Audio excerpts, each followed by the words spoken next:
Listen up, renters. Do you ever feel like you are stuck in this loop of rent payments? It is time to turn that rent game around and start earning some serious rewards.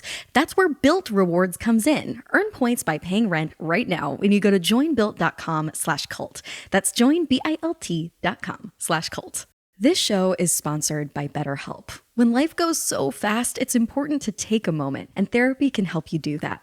Take a moment. Visit betterhelp.com/cult today to get 10% off your first month. That's BetterHelp, HELP.com/cult. Whatever your favorite romance trope, Dipsea has a spicy audio story just for you. For listeners of the show, Dipsea is offering an extended 30-day free trial when you go to dipseastories.com/cult. That's 30 days of full access for free when you go to DIPSEA stories.com/cult. dipseastories.com/cult. ZocDoc is a free app and website where you can search and compare highly rated in-network doctors near you and instantly book appointments. Go to ZocDoc.com/cult and download the ZocDoc app for free. Then find and book a top-rated doctor today. That's ZocDoc.com/cult. ZocDoc.com/cult. The views expressed on this episode, as with all episodes of Sounds Like a Cult, are solely host opinions and quoted allegations. The content here should not be taken as indisputable fact. This podcast is for entertainment purposes only. I've been in many, many airplane security lines and seen another girl across the way, and we're both tossing our Glossier bubble wrap pouches that have like wipes and earplugs or something for like the plane in them. And you kind of look at each other, and it's truly like you're members of a cult doing like a secret nod. You're like, you get it, I get it, we're the same. You don't even need to talk.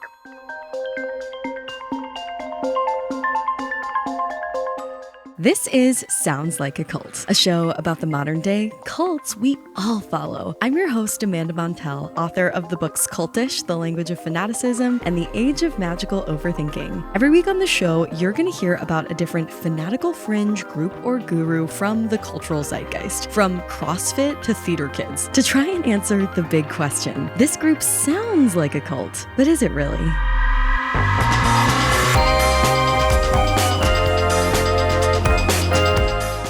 And if so, which cult category does it fall into? Is it a live your life, a watch your back, or a get the fuck out level cult? After all, the word cult doesn't just mean groups like Jonestown and the Mansons anymore. When I say that SoulCycle is a cult, or Elon Musk stands are a cult, or corporate America is a cult, or Glossier is a cult, we all kind of have an intuitive sense of knowing about what that means. It means, well, it's actually hard to define what it means. That's the whole thing. I might think that people who are obsessed with barbecue are a cult, whereas those barbecue might think that I, as a vegetarian, am in a cult myself. Cultishness is in the eyes of the beholder. Cultishness is up to interpretation. It falls on a spectrum. But I think there are a few things that we can all agree it generally means. It's a group of people who are really fanatical about something that gives them a sense of meaning and purpose that might not make sense to those on the outside. And sometimes there is a super charismatic leader at the top that everybody worships unquestioningly. And sometimes there's financial abuse or even physical abuse. Sometimes things get really bad, but not always. That's why this podcast exists, to determine whether all the sort of cult-y groups that people rally around these days, whether it's a workplace or a brand, it's to determine whether those places are culty in a bad way or culty in a relatively harmless way. Now, before we get into the episode, I wanted to do a couple little housekeeping updates. First of all, my new podcast, Magical Overthinkers, is well underway. It is my new baby, my new little pride and joy. It is a podcast for thought spiralers, hello me, where every other Wednesday I interview a brilliant expert guest about some buzzy, confounding subject that we can't stop overthinking about. The first episode was about narcissism. It's already live. And then I just put out an episode called Overthinking about monogamy, where I had the most mind-blowing conversation with this incredible feminist philosopher named Dr. Ellie Anderson, where we discussed monogamy and non-monogamy / polyamory through a philosophical lens, which was so brain-tingling. I really feel changed from that interview. So I hope you listen. You can find Magical Overthinkers wherever you get your podcasts. And then the other thing I wanted to mention, which I'm equally excited about, is that I am going back out on book tour. Thank you so much to everybody who came to my events back in April, my first leg of the tour in New York and Boston and Philly and Portland and all the places. It went so well that my publisher told me that I could go back out again. So first of all, I'm doing a free little library event on June 11th at the Mill Valley Public Library in the Bay Area. So if you live in the San Francisco area, the general vicinity, tap the link in our show notes. It's a free event. You just have to RSVP. And then in July, I'm going to be coming to Chicago, Minneapolis, and Seattle. Save the date. The Chicago event is on July 12th. That's a Friday. Minneapolis is on July 13th. That's a Saturday. And the Seattle event is on July 29th. These events are so fun. There are books, there is merch, there are meet and greets. They are a hootenanny, and I so hope you come. I am not quite sure if tickets are going to be available by the time this airs, but check the links in the show notes. Either way, save those dates. I have actually never been to Chicago and never been to Minneapolis, so I am so excited to come chuck out. Let's chuck out together. Anyway, on to today's episode. I have been itching to cover this topic. I touched on it in my book, Cultish. It's the Cult of Glossier, the cool girl makeup and skincare brand that was launched in 2014. It put millennial pink on the map. It put the no makeup look on the map. And it came with an identity. In the mid-2010s, I worked as a beauty editor, and I would have given anything to be a Glossier girl, to be that imperfectly perfect girl that this makeup brand seemed to promise its consumers could be. So let's get a little background on the cult of this cosmetics brand Glossier, because those who already know the brand don't necessarily need much explanation about why Glossier is a cult, but there are probably some people listening who are scratching their heads like, it's just a makeup and skincare brand. I haven't heard anything wild about it in the news. No one's dying. How is Glossier a cult? Let's look into its history first. So Glossier got its roots in a beauty website called Into the Gloss, this very cool girl digital beauty magazine, which was founded in 2010 by Glossier's cult leader, Emily Weiss. Emily Weiss already had a bit of a cult following at the time because she made this notorious cameo appearance in the early 2000s MTV reality show The Hills. She played the protagonist, Lauren's sort of pseudo-nemesis. She was this perfect intern from New York. Ringing any bells? So in 2010, Emily Weiss transcended her brief reality TV stint and founded Into the Gloss, which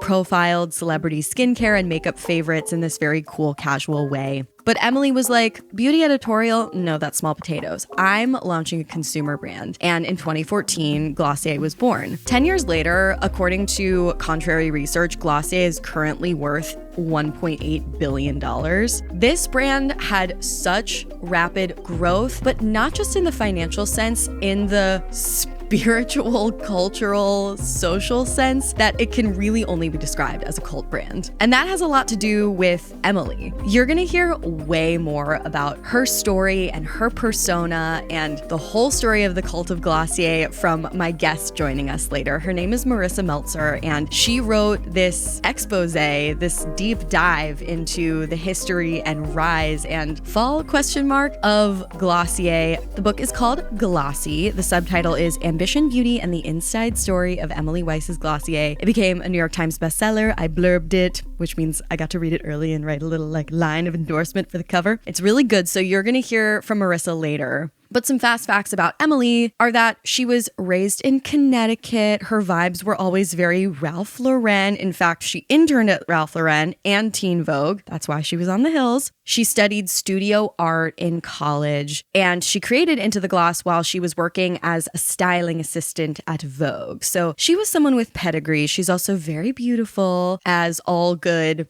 wellness/beauty cult leaders are. Hello, Gwyneth Paltrow. So 2 years after she launched her online magazine Into the Gloss, it had over 200,000 unique visitors per month. That was in 2012, so that was a pretty big deal, but not big enough for Miss Emily. No. In 2014, she sought funding from venture capitalists to expand Into the Gloss, and she raised somewhere between $2 million and $10 million, depending on who you asked, in seed funding, and that's what she used to create Glossier.com and hire a team. Glossier launched with 4 products: their Balm.com, their priming moisturizer, their perfecting skin tint, and their soothing face mist. Oh my God, I remember the elusive launch of Glossier, again, because I was working at this competitor site to Into the Gloss, actually called Birdie, where if you were an editor who got sent one of these distinctive pink bubble wrap cases full of Glossier products, it was basically like being anointed by a god. You were not just receiving beauty products, you were determined to be blessed by the cool girl authorities of the world. It really meant something larger than life. In 2018, Glossier opened their first retail location. Now there are 11, but oh my God, I remember when that store opened. It was like Studio 54 in the 80s, clamoring to this millennial pink paradise to get a glimpse of Glossier, to try on the products in the store, to get an Instagram. It really said something about you if you were there. And a year later, in 2019, the company was valued at $1.2 billion, so it was climbing. Glossier was kind of a lightning in the bottle situation, but to break down what made the brand a cult from the sort of strategic marketing side, because it was no accident that this brand became so iconic and attracted such religious fanaticism. It had this very chic, minimalist, but still hashtag relatable aesthetic. You'll hear from Marissa later, but the vibe was very much like, you can sit with us, but you'll never feel fully good enough, which is very alluring and very cult-like as a sort of brand positioning tactic. There were also some super unique things about the brand. First of all, that color, that millennial pink, made it so recognizable. Interestingly, I heard from some brand experts not too long ago that a brand having a distinct color is no longer such an important thing. But in 2014, when Glossier launched, it was everything. Emily Weiss had her perfectly manicured paws over every square inch of this brand. She really harnessed social media. I mean, their website used to have these free phone wallpapers, so anyone who loved Glossier would basically be like a walking advertisement everywhere, carrying the brand's marketing with them on their phones. The packaging itself had a cult following. Again, those staple pink bubble wrap pouches. They also had stickers and little pink boxes. They were so coveted. I actually found an eBay listing where you can get a Glossier tote. It's just a tote bag, a couple stickers, and a singular pink pouch for $125. They also had these super distinct sayings and mantras that they would repeat that felt like more than just a brand tagline. The Glossier way was skin first, makeup second, smile always, / you look good. So it was very like self-care energy, but again, with this sense of exclusivity, and that juxtaposition defined the Cult of Glossier. Weiss once said that she intended to create a skincare and makeup brand whose sweatshirt people would want to wear. So, I mean, it's ridiculous. Can you imagine someone walking around proudly wearing a Biore sweatshirt or even an Estee Lauder sweatshirt? No, because there's no such thing as a Biore girl or an Estee Lauder girl. But there was such a thing as a Glossier girl. And it felt at the time like anyone who was anyone wanted to be that. Except for all their like, you look good, self-love messaging, Glossier was actually not so inclusive. Indeed, there are some big blemishes on the glazed donut moisturized face of Glossier.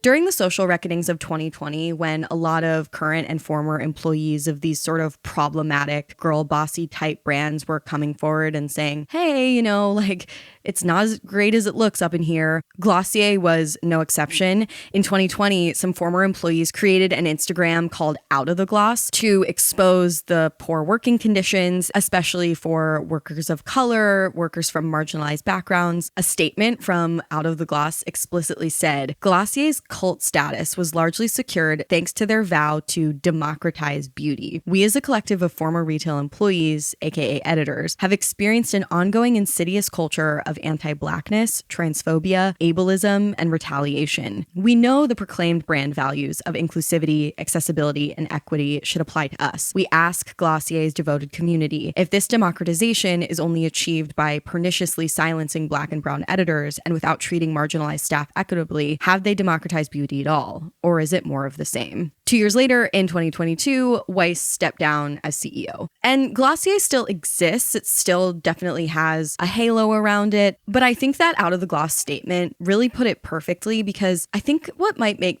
a brand problematically culty is when they claim to be enlightened, when they claim to be more than just a brand. They claim to be a lifestyle, a way of life, almost an ideology, certainly an aesthetic, an identity template, but then there's hypocrisy behind the scenes. That, I think, is one culty red flag when it comes to these brands that totally transcend the exchange of money for goods or services. I am so curious to hear if anyone listening was either a Glossier girl or desperately wanted to be a Glossier girl or decided to break up with the Cult of Glossier parasocially in any way. Find us on Instagram at Sounds Like a Cult Pod and leave a comment on our Glossier post sharing any stories you feel comfortable sharing. I would love to hear. And now I am so excited to present our interview with the expert on the Cult of Glossier, the author of Glossy herself, reporter Marisa Meltzer.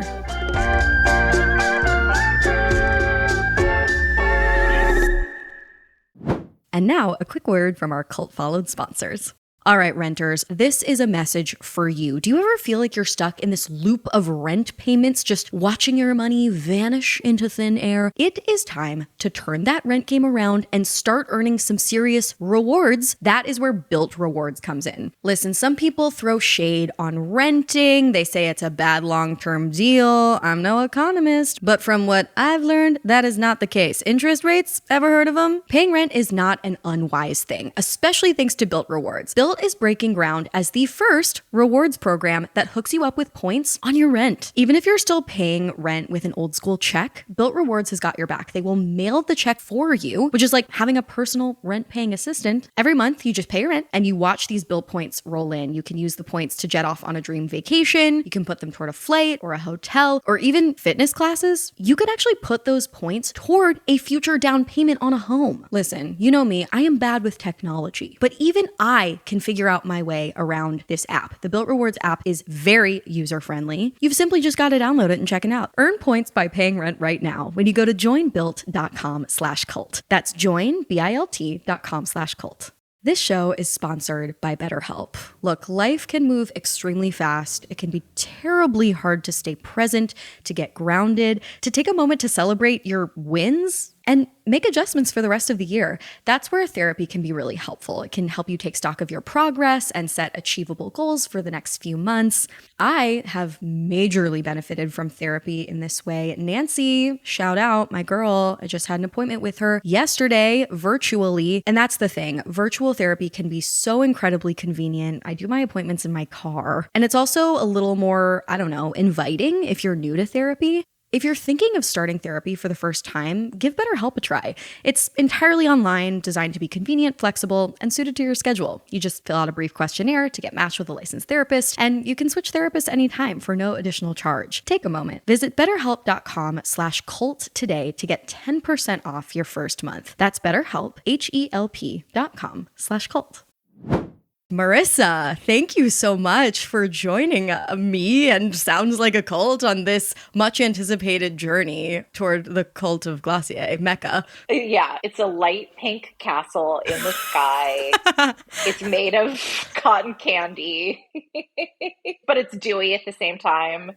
It's where the girl bosses live. I mean, my relationship to Glossier is longstanding, and it's similar to that of religious worshipers' relationship to their respective god, because I'm just like, I fucking hate you for what you did to me, but I want you to love me so much.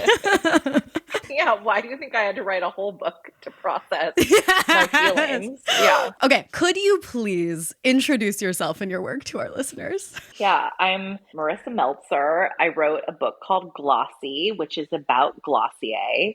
And it's also about the girl boss, the rise of the beauty industry, the changing world of aesthetics and what we consider beautiful. It's about venture capital. It's about ambition. It's about Emily Weiss, the founder. It's about the semiotics of millennial pink. And I am a journalist and writer and covered the beauty industry and written about celebrities and fashion and many other things for pretty much my entire adult life. I want to get more into the culty analysis, but could you just sort of like summarize the rise of Glossier, like when it started, how Emily Weiss came to this idea, and how it became so cult followed on the outset? Okay, so Emily Weiss started with a cult following because she had this 3-episode extended cameo on The Hills, which was a popular MTV reality show. And she kind of burst onto it as this like hyper competent Teen Vogue intern imported from the East Coast to like save the day. She literally has like a notebook, a binder, click clacking in heels. She knows what chinoiserie is. She can like correctly identify flower type. She could not have been more of a dramatic foil to like Elsie and the crew. So she started out as this kind of cult character, if you know, you know. So then a few years goes by, and at least for me, someone was like, you know that girl, Emily from The Hills? And it was like, of course. She started this beauty blog and it's really good. So she starts Into the Gloss, which becomes the kind of preeminent beauty blog. And this is the era of, you know, the fashion blogger, the beauty blogger. One of her close friends is Leandra Medine, who had Man Repeller. And, you know, it's this kind of like downtown New York fashion set. Emily had spent some time at like Teen Vogue, Vogue, W, working for a stylist, and had transitioned into, you know, kind of owning the beauty side of the web. And she had this signature column that she figures out right away called Top Shelf. And it's the equivalent of like the Culture Diary or whatever, where Emily is literally going into their bathroom and sitting on the toilet or the tub, and someone's just showing them products they like and use and narrating it, and she's taking their picture. She's also a wildly gifted photographer, so the pictures are actually great, to the point that the picture she took of Kim Kardashian, Kim used as her like LinkedIn headshot for years, and actually emailed to like ask permission if she could use it. And it's like, yes, Kim Kardashian, you may use my portrait of you.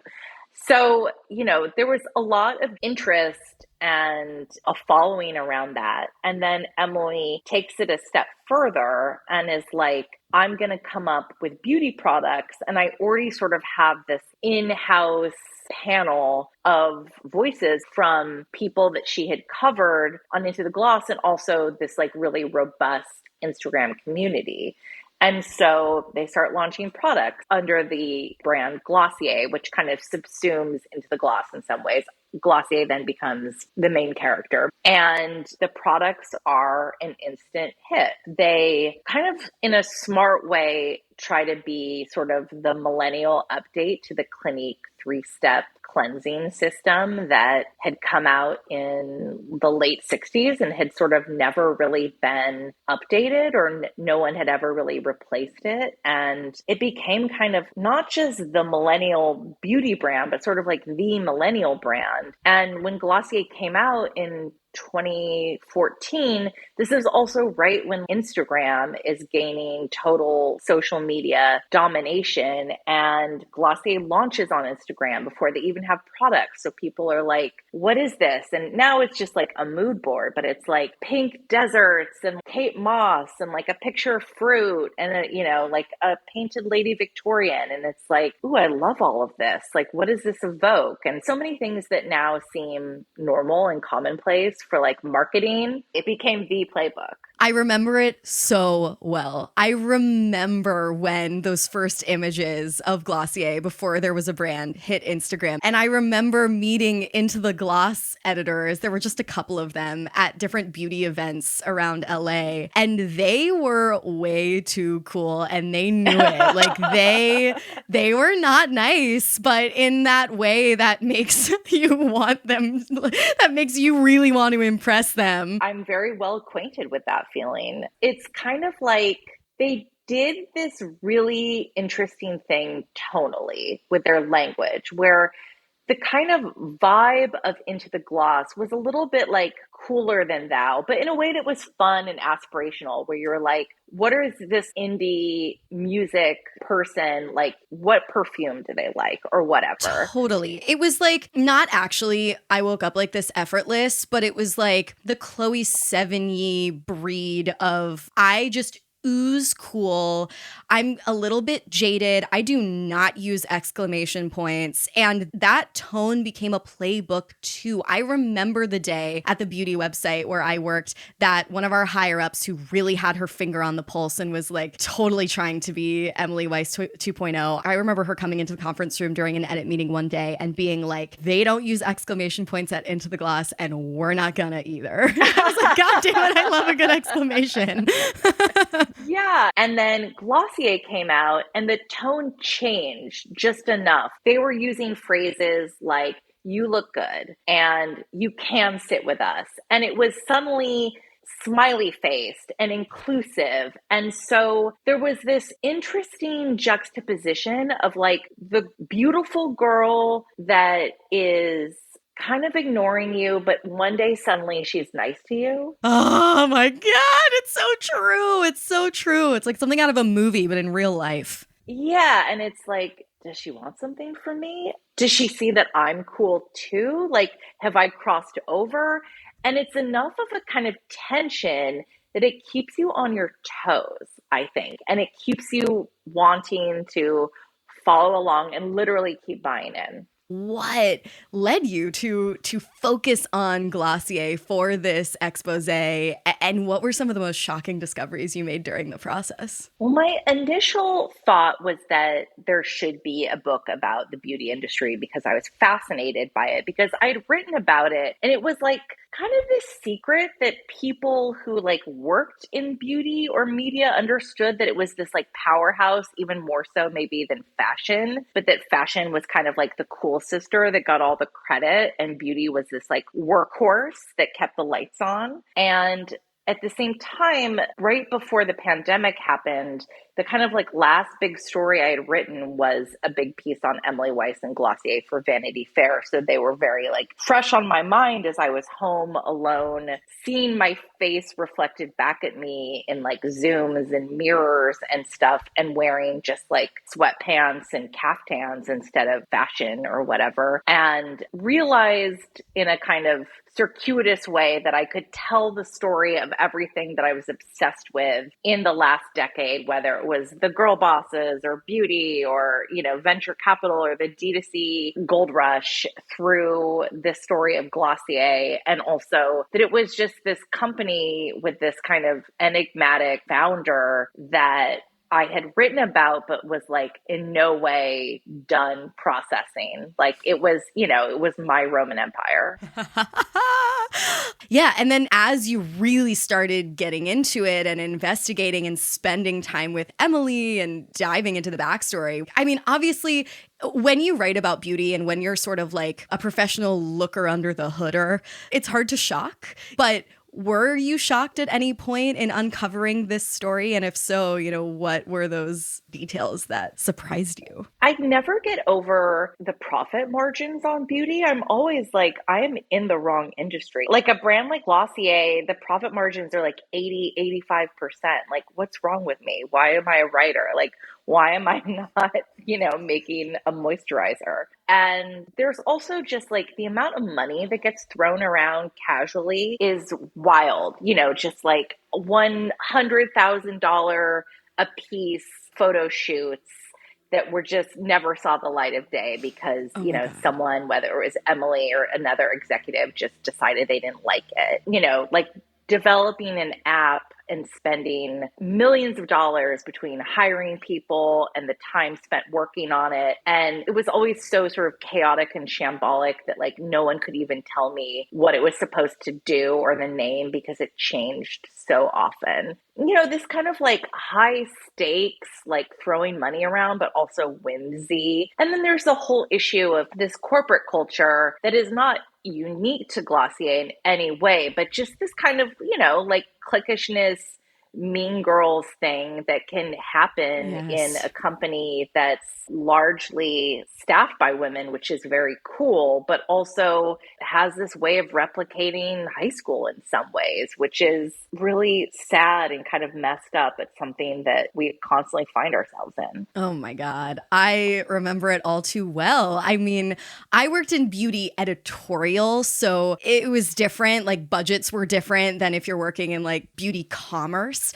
But there was absolutely those dynamics, those sort of like mean girl dynamics, and also deifying certain brands. And if you were an editor getting paid, I don't know, $40,000 a year, it almost didn't even matter, because if you were blessed by the clout of Glossier, by getting invited to those parties and getting sent those products, that made up for the lack of income. Yeah, I mean, that's the way that people have been sold editorial jobs forever, is that like the glamour that comes by association is going to make up for any of the kind of decidedly not glamorous part of like being underpaid and working hard and all of those other things. Yeah. So a lot of the things that you're describing, the juxtaposition of like unbelievable sums of money, but also sort of like frivolity and whimsy and capriciousness, the like corporate side of things, but also the mean girl side of things, not exclusive to Glossier. However, Glossier was special. And I'm curious if you could sort of unpack what elements do you think define a brand as cult followed in general? And when do you think that that phrase crosses over from the sort of cheeky and hyperbolic to something more sinister? Okay, so I think the idea of a brand with a cult following is like there has to be some idea of you against the world. Like you're in on it, you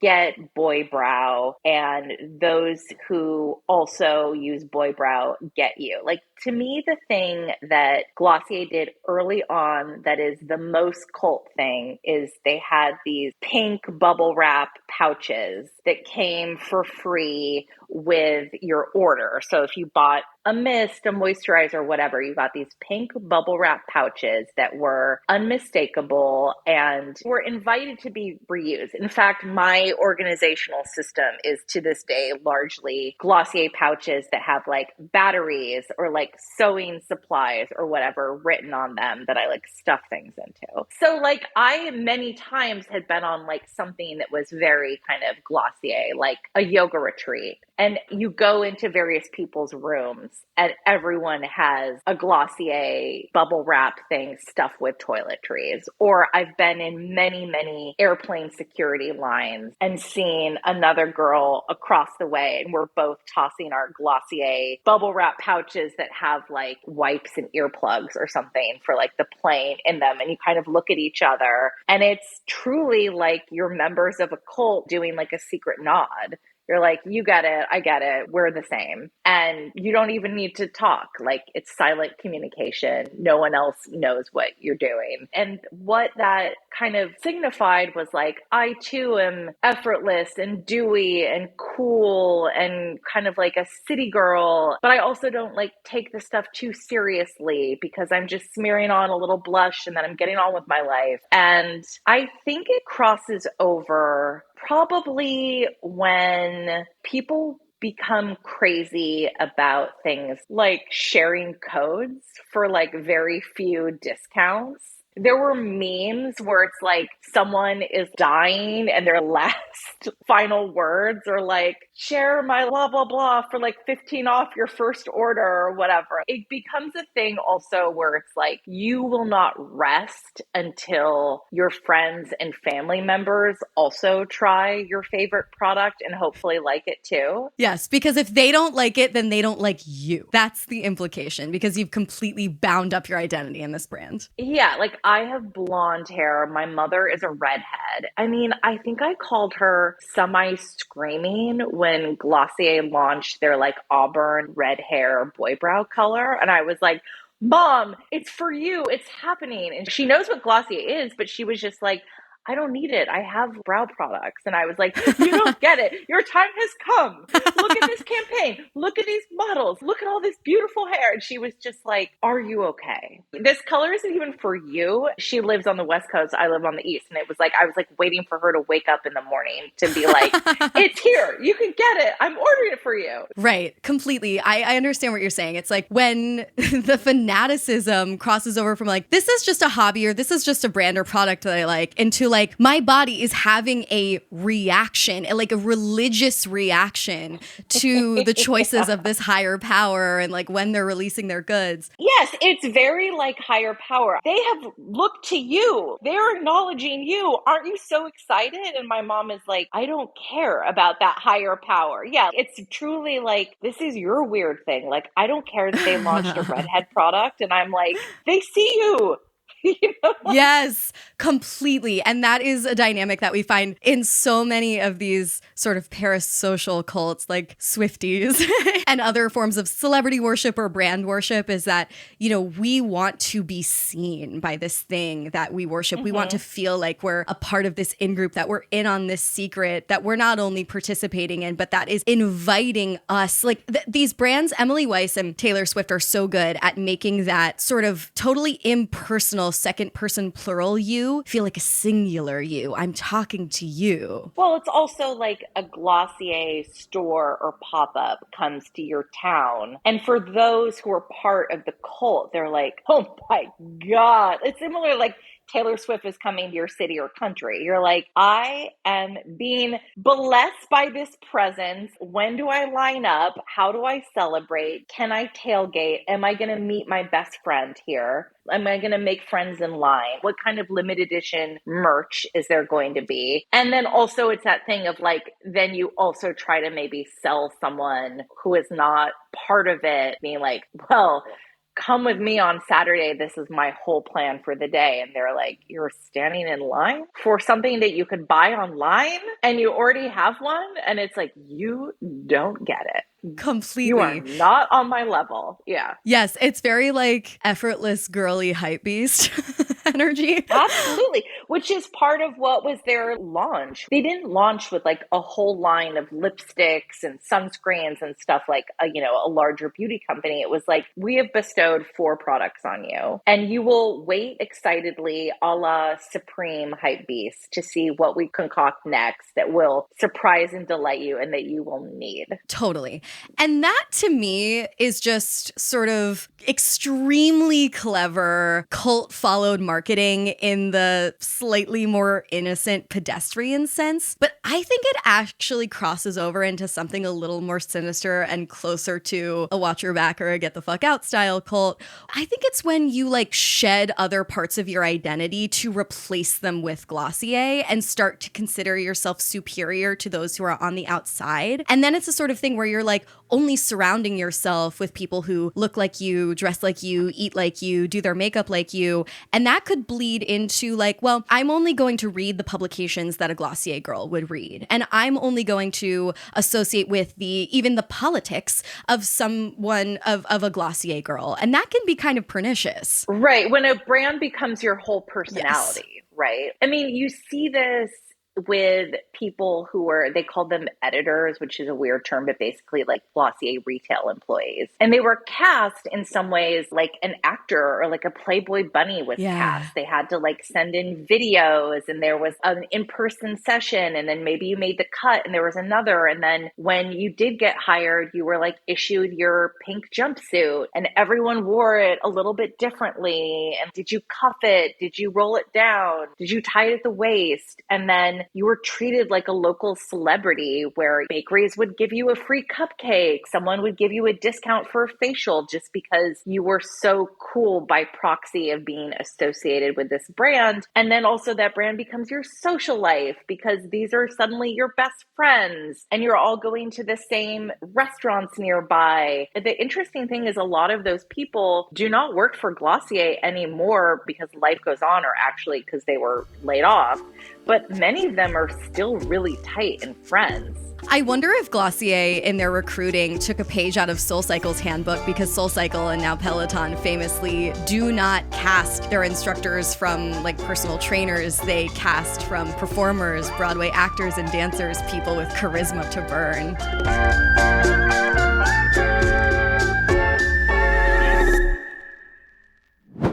Question for you, culties. Did you just finish A Court of Thorns and Roses and are craving another fantasy world to devour? Hello, meet Dipsy. Dipsy is an app full of hundreds of short, spicy audio stories. Can you think of anything more scrumptious? They bring scenarios to life with immersive soundscapes and realistic characters. You can discover stories about second chance romances, adventurous vacation flings, and hot and heavy hookups. And get this, they even have a growing library of fantasy series. If werewolves and Greek gods and goddesses and historical fiction and even fairy smut sound right up your alley, your little cup of tea. I love Dipsy. They're an OG sponsor of Sounds Like a Cult. Thank you very, very much. Very brand aligned. Hello. They also have sleep and wellness sessions. If you just want to dip a toe into the PG-13 rated arena of Dipsy, then you can graduate if you feel like it. For listeners of the show, Dipsy is offering an extended 30-day free trial when you go to dipsystories.com/cult. That's 30 days of full access for free when you go to DIPSEA stories.com/cult. dipsystories.com/cult.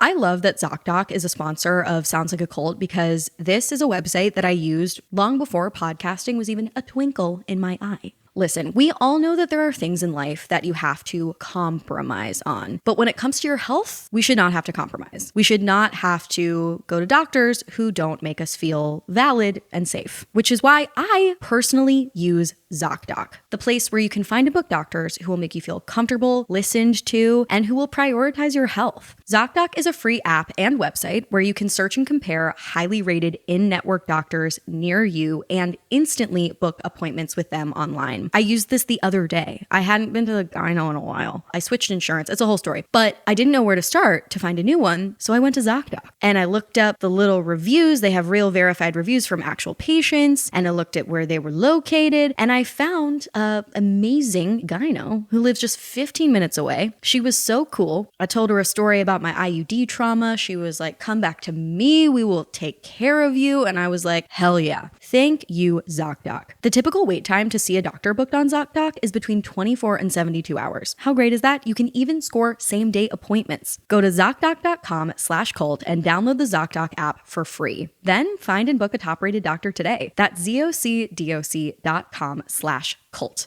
ZocDoc.com/cult. So we were talking a little bit earlier about the tension of inclusivity and exclusivity that Glossier created. So genius. Emily was truly a master of creating those dynamics. And I was wondering if you could talk about how that contributed to Glossier's cult following. Yeah, I mean, I think it was this idea wanting to create a community, but also wanting this like top down of people that were just a little bit maybe in it before you or your superiors or sort of more in that world or like a little prettier or had more followings. I mean, similarly, in the company itself, there was a little bit of a pecking order of, they call them the OGs. Like, were you there in the beginning? Did you work in a department that was like something Emily understood and that was close to her? You know, for the retail employees, it was like, does Emily follow you personally on Instagram? Are you friends with her socially? And as the company grew, which it did really quickly, it's one thing when it's like 12 people and 40 people, but suddenly it's like 150 people. And you're, you know, hiring all of these engineers and tech people to build out apps that never come. And those people sort of by virtue of the fact that they're in a very different part of the company and literally we're on a different floor, there becomes this real divide even within the company itself of the kind of haves and the have-nots, or sort of the ones that are like closer and further from the center of power. Wow. So it sounds like not only the outward facing brand of Glossier was cult-like, but the internal culture was quite cult-like. And there was a conversation, if not totally on purpose, then sort of organically between those two power structures, that of the company itself and that of its consumers. So some modern cults don't have a leader that's so easy to identify, but Emily Weiss is like without a doubt, unquestioningly Glossier's charismatic leader. Can you talk about the time that you spent with her and any cult leaderish qualities you noticed in her, for better and for worse? Oh my gosh. Okay. One thing that always stands out, it's not in the book, but when I once went to her apartment for an interview, and I think I got there exactly 2 to 3 minutes early, and she had a doorman. And I get there, I say, I'm going up to see Emily Weiss. He calls up. I can tell she says something.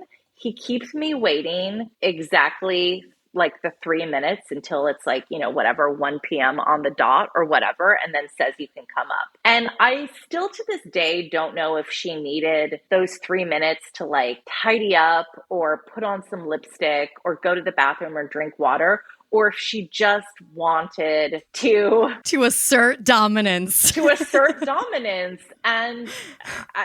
at the time, I really felt like she was just asserting dominance, showing me that like I had to wait until the appointed time for me to come up. But it's not Devil Wears Prada vibes. No, it's very different. It's very different. Because there was this sheen of relatability. Like she did have an assistant there, but her assistant was actually older than her, not Devil Wears Prada, and was like in another room, not following her around, but just like clearly like answering emails and doing scheduling and kind of just working. And, she was dressed down. I remember she was wearing like an oversized shirt and a skirt and house slippers. And she had lingerie on a drying rack in a corner of her bedroom. Relatable queen, like we all are. And her apartment was gorgeous and beautiful and expensive because it's Manhattan, but it wasn't like the loft in the movie Big or some sort of like Real Housewives McMansion. Like it was still a 1-bedroom apartment that also had a little side office room. Like it was nice, but it wasn't something where you're like, I could never live like this, which was very Glossier. And a very Glossier cult-like element is that her house or her apartment looked identical to the Glossier office, which she could see from her windows, and to the store, which was about a block away. And it becomes that thing where it's like, is the Glossier aesthetic Emily, or is Emily and Glossier so enmeshed that they are one? And I still don't know the answer to that. But I thought a lot about like Ralph Lauren and his like double RL ranch, or like the castle Karl Lagerfeld owned, where it's like you and your brand and your aesthetic are like one and the same, and there's no hard lines between your work life, your personal life, the way that you look, who your friends are. Like it's all combined in a way that is beautiful and seamless and convenient, but a little disconcerting. Yeah. Oh my God. Completely. And I think it like really speaks to the very cultish time that we're living in, where a business leader is also supposed to be a mascot and a celebrity and an influencer and maybe even a politician. The boundaries separating our lanes have become so blurred. And so like this also reminds me of Taylor Swift. Taylor Swift posted something during her Eras tour where she was just like, this tour has become my entire personality. And it's like, how can we dare to know who someone like Emily Weiss or Taylor Swift even really, really is, when at this point, after so much conflating of their brand and their self, they might not even know who they really are. Like I don't even fucking know. I think about Emily Weiss's schedule, and I remember asking her and her assistant, like, what is your day like? And she was just like, how many meetings do I have? She was like, Stacy, the assistant, how many? You're not going to get in trouble for like saying. And it was like every moment of her life is blocked out. And in the evening, it's probably a lot of work related stuff, or like friends that are somewhat work related. And there is no distinction. How could you know, especially when Emily, like Taylor, started this when she was young? Glossier was like her first company and more or less her first real job. So it's like when you're starting that company in your early 20s, there is no distinction between your personal life and your professional life. They are the same thing. it becomes something where you have no memory of yourself before.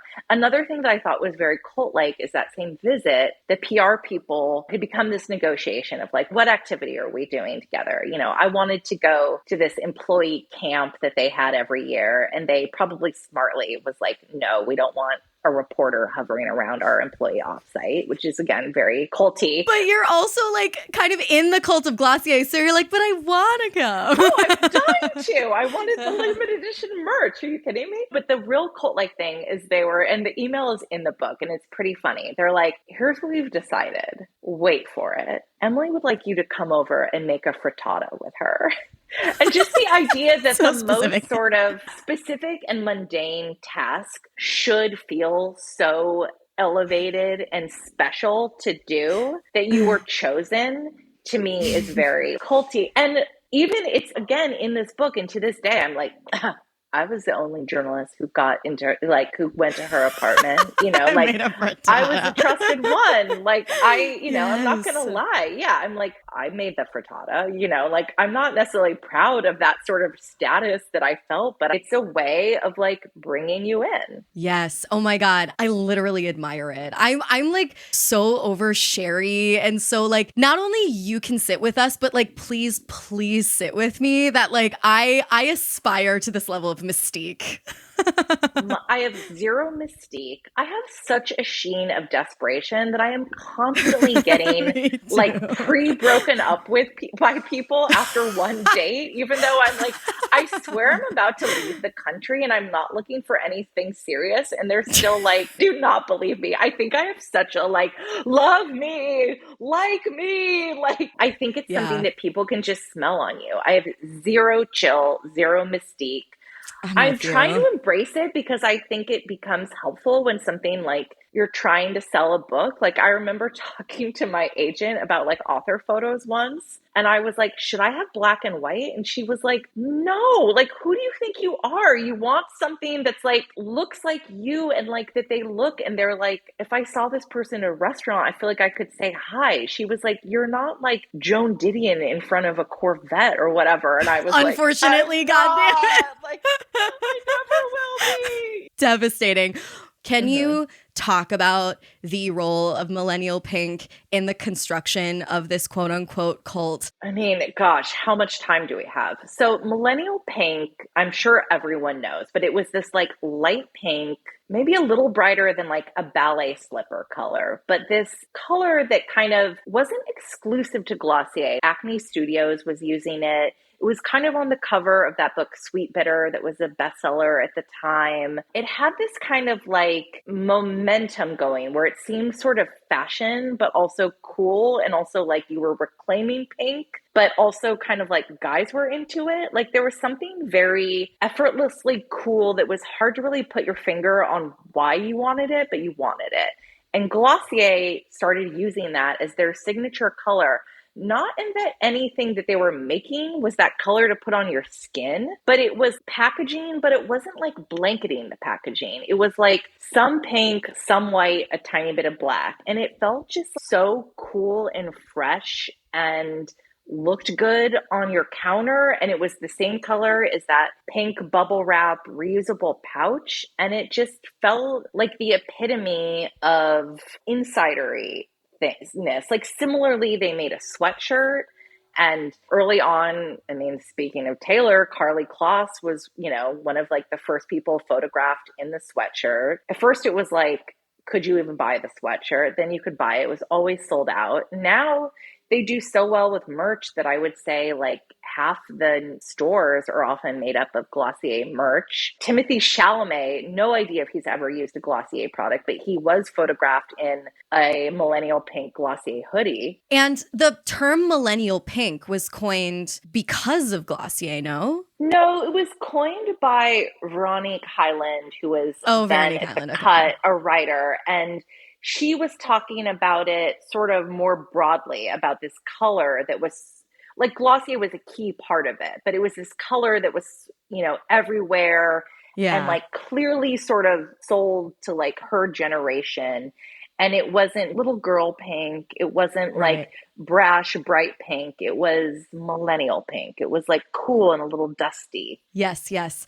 Yeah, again, Emily Weiss just like mastering the art of restraint, mastering the art of opportunism, which is a key cult leader quality without seeming like an opportunist. Well, and what's more cult leader than having a signature color? Literally, I was gonna say, like, I can kind of relate to the mind fuck that is the conflation of your brand and yourself, because I wrote my first book when I was 25 and the cover was yellow. And I forever then, from then on, was like, my favorite color is yellow, but I really don't think it is. It's just that that was my book cover color and I made it like a whole fucking thing. And so there's something about a color story and just like building out this, as Taylor Swift has, like this whole era that people can really lose themselves in. Glossy did that a little bit too, because once it came out with the perfume, which is called You, which is a very culty name, they started using pops of red. And it was very like new era. Like now we're pink, but we're pop of red. It was like a gradual expansion, which is again like very like Rajneesh. Speaking of cults, where it was like we're orange, but now we're magenta or something. Yes. It's this very like literal color coded uniform and a way to spot each other. The power of being in a room of all people wearing the same color as you. Like the first cult that I mention in my book is the Healthy, Happy, Holy organization where everyone wore all white. All white, though, for a cult, a little on the nose. All pink with a spot of red, genius. Genius. Yeah. So I want to like zoom out a little bit. Why do you think that Glossier's cult following and everything it represented in terms of the identity resonated at the time of its launch and its skyrocket the way that it did? Like what was happening in the world? I mean, I think millennials were really starting to come of age. They were probably 20s, mid 20s into early 30s.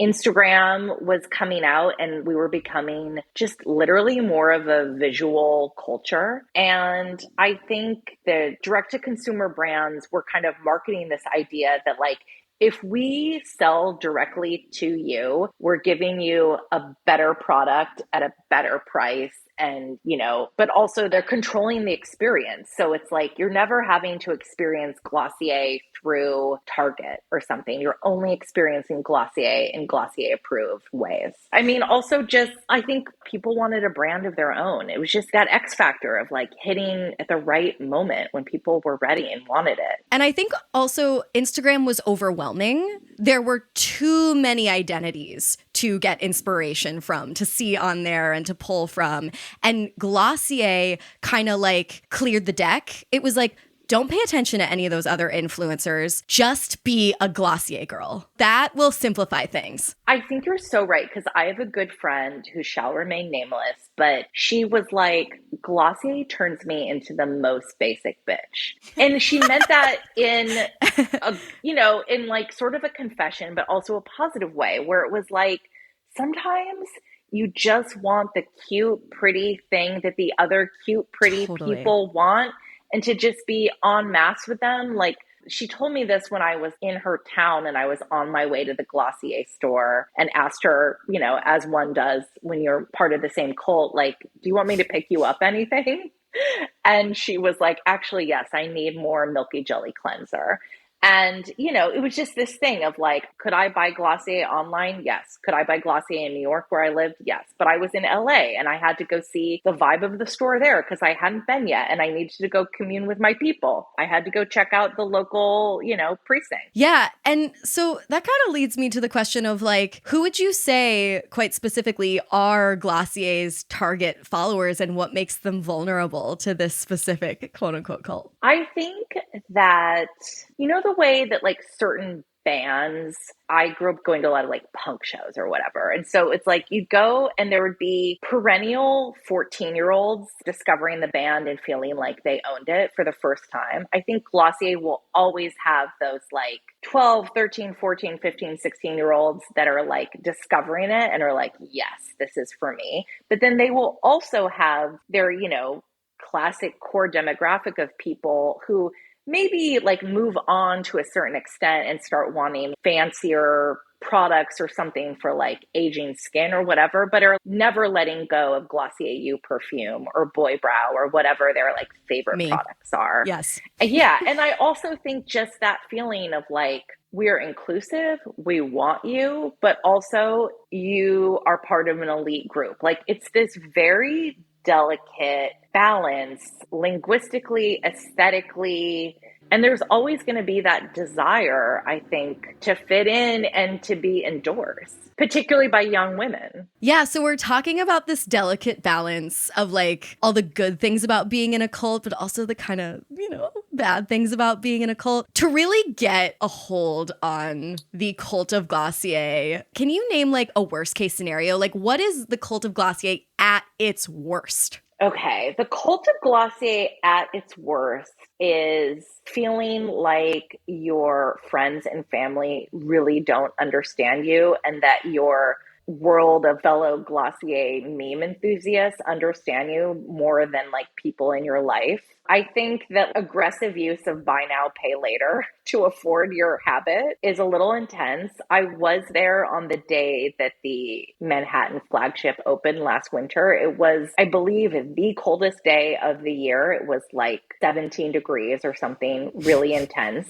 with a very strong wind. And I, like many people, were out there literally below freezing, waiting to be let in. And I've also been, again, waiting in line, a theme for Glossier in extreme heat, where like people that work there are like coming out with sunscreen and face mist to try to like ease the burden of your weight. Stop it. That is truly the literal embodiment of girl bossing too close to the sun. Yeah. When you girl boss too close to the sun, you have to fall down to earth. You do. And right there waiting for you will be some Glossier SPF. Okay, one more question, and then we're going to play a game. What's going on with Glossier right now? And do you think it's as culty as it originally was? The interesting thing is I think Glossier is in its like, we're not a cult, we're actually sort of grown-ups era in terms of management. So a lot of the people like Emily Weiss, who stepped down in mid 2022, she was the CEO, now she's not. I think that, she's no longer there. And a lot of the early hires who were like real inner circle, Alexis Page developed a lot of the products that people are still obsessed with, like the cleanser, Boy Brow.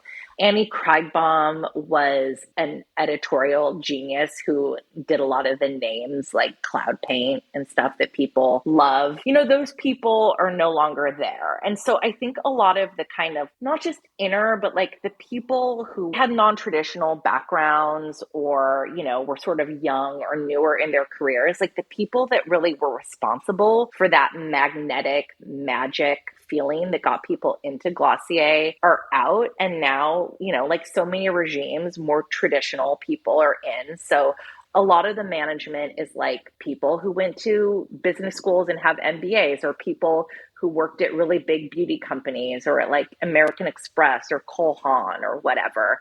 And their, party line now is sort of the adults are here. Like we're here to grow up and scale. We're a normal grown-up company. Which is like a little less culty, It's less culty, and then the trade-off is it's less delightful. Their last big product launch was, I want to say like late August, and it was foundation, which is fine. Foundation is like a really big seller in beauty. People tend to be really loyal because if they find a foundation they like, they just stick with it forever. But foundation doesn't like surprise and delight you. It's not like some kind of weird solid perfume that looks like it's in a shell, like the Glossier You solid perfume or Future Dew, this like glowy hybrid skincare makeup product. Like it's foundation. It's fine. I've heard it's a really good foundation, but it's just kind of normie. Totally. And I respect that it seems like Emily Weiss just doesn't really want to be a cult leader anymore. Or does she just not want to be a beauty cult leader? Like, well, yeah. What's she moved on to? Well, she posted on Instagram not so long ago that she made soap out of her breast milk and was gifting it to a friend. Oh, no. So, like, oh, God. So next, Emily Weiss is going to, like, rear her head and be, like, full conspiritualist, like, Teal Swan energy. scary. Yeah, TB continued, really buried the lead there. Oh my God. She's like gone from the Cult of Glossier to something like so much more sinister. Jesus Christ. Excited to see where that Wait goes. for part 2. Yeah, exactly. Literally.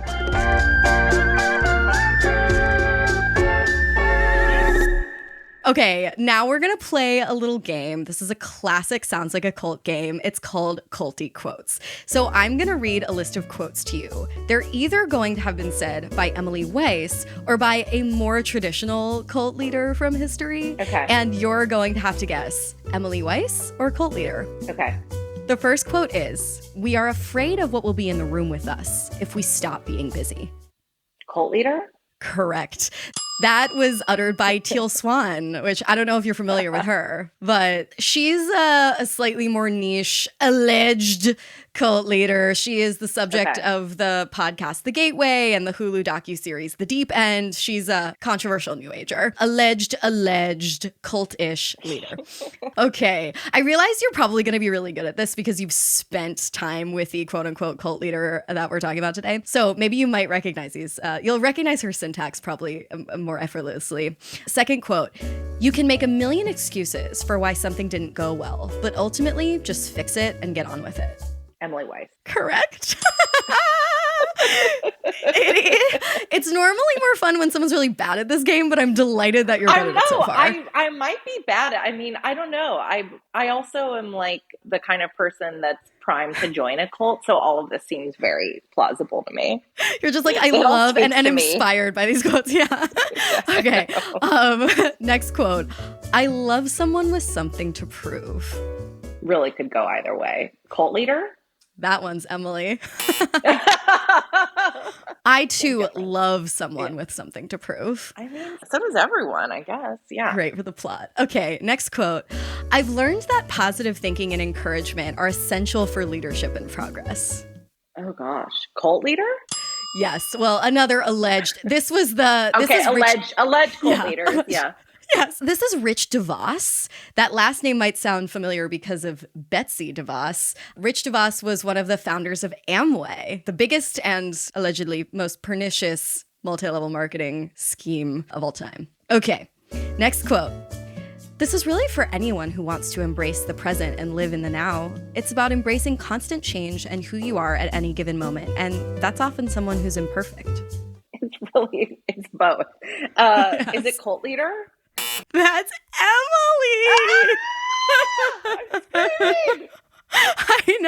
I know. It's such a culty statement. Like, oh my fucking God. Because I feel like she actually keeps it pretty tight with her like public statements. She really does. Yeah. That is a cult leader moment. Okay, next one. "I don't hire a lot of number crunchers, and I don't trust fancy marketing surveys. I do my own surveys and draw my own conclusions." Is that Emily? Wrong. That's Donald Trump. Emily, I'm sorry. I hope you're not listening to that. I'm really sorry. I know. Well, you always know something is Donald Trump because he's like, I trust my own He does brain. his own. Yeah. Yeah. Yes. He literally does not trust anyone else but himself. Yeah. It's very, I do my own research adjacent. 1000%, which is like a QAnon rallying cry. Okay, last quote. This is my personal favorite. "I am who I am. I can't pretend to be somebody who makes $25,000 a year." That's Gwyneth Paltrow. You are correct. Yeah. You win. That was all the points. I have a sideline in Gwynethology, so yeah, it's kind of yeah. Oh yeah. Okay, so you're like an Emily Weiss son, a minor in goop. Goopology. Yeah. Yeah, I was gonna say you're like a Glossier son, goop moon. 1,000%. Yeah. Okay. All right, Marissa. Now it's time for the final question. Out of our 3 cult categories, live your life, watch your back, and get the fuck out. What do you think the Cult of Glossier falls into? I mean, because I'm such an enthusiastic and brainwashed member and feel like I'm doing great, I would say live your life. Me too. I completely agree. I was really trying to eke some worst case scenarios out of you. And the worst case scenarios, we can deal. Everyone can deal. Yeah, I mean, look, I'm glowy. I have friends in cities I've never been to visit. Oh my God. Thank you so much for joining me for this episode. It was absolute pleasure. Divine. If folks want to keep up with you and your brainwashy enthusiasm, where can they find you? I mean, marisameltzer.com or just Instagram, Marisa Meltzer. One word. Cult of Instagram. Amazing. Well, that's our show. Thanks so much for listening. Stick around for a new cult next week. But in the meantime, stay culty. But not too culty.